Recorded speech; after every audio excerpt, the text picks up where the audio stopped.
Hello guys, welcome to my channel.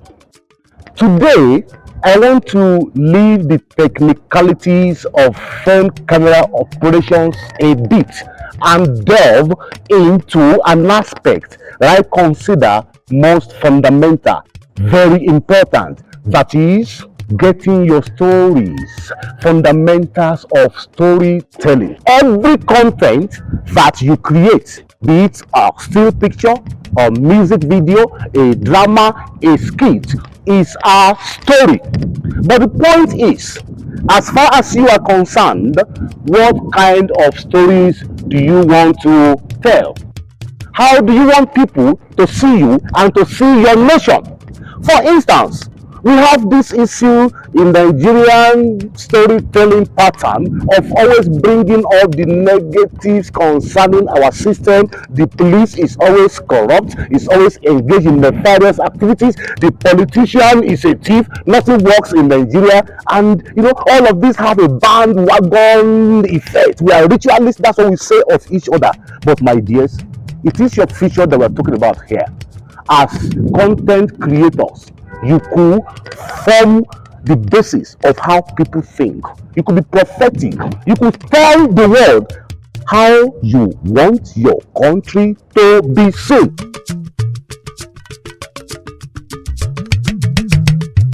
With your story, you could determine how the rest of the world will see your nation. But something most fundamental is that every story begins with an idea. Yes, every story begins with an idea. But is an idea a story? An idea is just what it is, an idea. It is not yet a story, but it is from that idea that a story could evolve. But the story comes from you as an individual, not necessarily in any way. You can base your story on what you observe around your society, on other people's experiences, on the books adaptation here, on the films that you have watched, or your own personal experiences. Well, there is also the issue of inspiration in dreams, in visions. I was inspired to write this, I was moved to do this, I saw this in my dream, and what have you, and what have you. So there are so many sources from which you could get your story idea.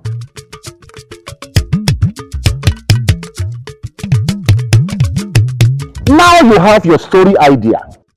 You may have to write it down in a prose form, a summary of it, and that is called synopsis. Yeah, professionally speaking, we call it synopsis. The short prose form of the story you are trying to turn into a drama.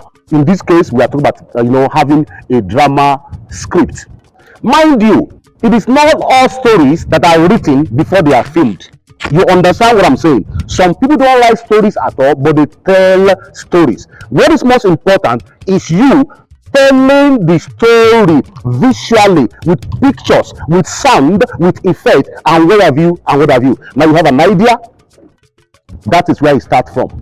You have your synopsis. That is the second stage. Having gotten your synopsis, you could need to break it down into scenes, scene by scene.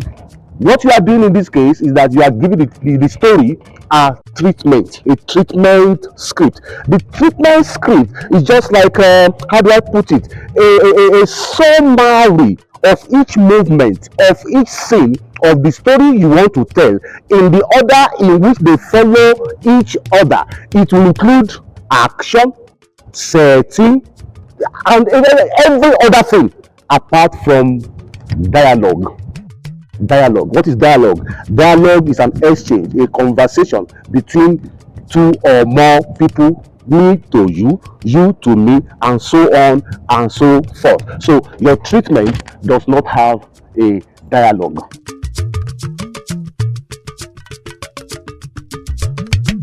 Now that you have your treatment ready, you already have an idea of what you want to write. Then you could start writing. Now, must the first scene be written first? No. That is one of the most important values of having a treatment. Depending on which one flows first, you could even write the last scene first. And when you start to write, what you are writing is the master scene script, that is the screenplay. The screenplay. Emphasis here is on you working on a drama project. There are other content types that you may not need to follow these procedures that are stated here. For instance, if an action is happening at the spur of the moment, will you need to go and write a script for that? You are covering maybe a live event. Will you need to go and write a script for that? But most fundamentally, you must have an idea of the perspective from which you want to tell that story, even if you don't have a script for it. It is at the point of writing your master scene script or the screenplay that you start putting words into the mouth of your characters. Who says what to who, and what was the engendered reaction of the person to whom that is said. Now you see the difference between the treatment script and the master scene script.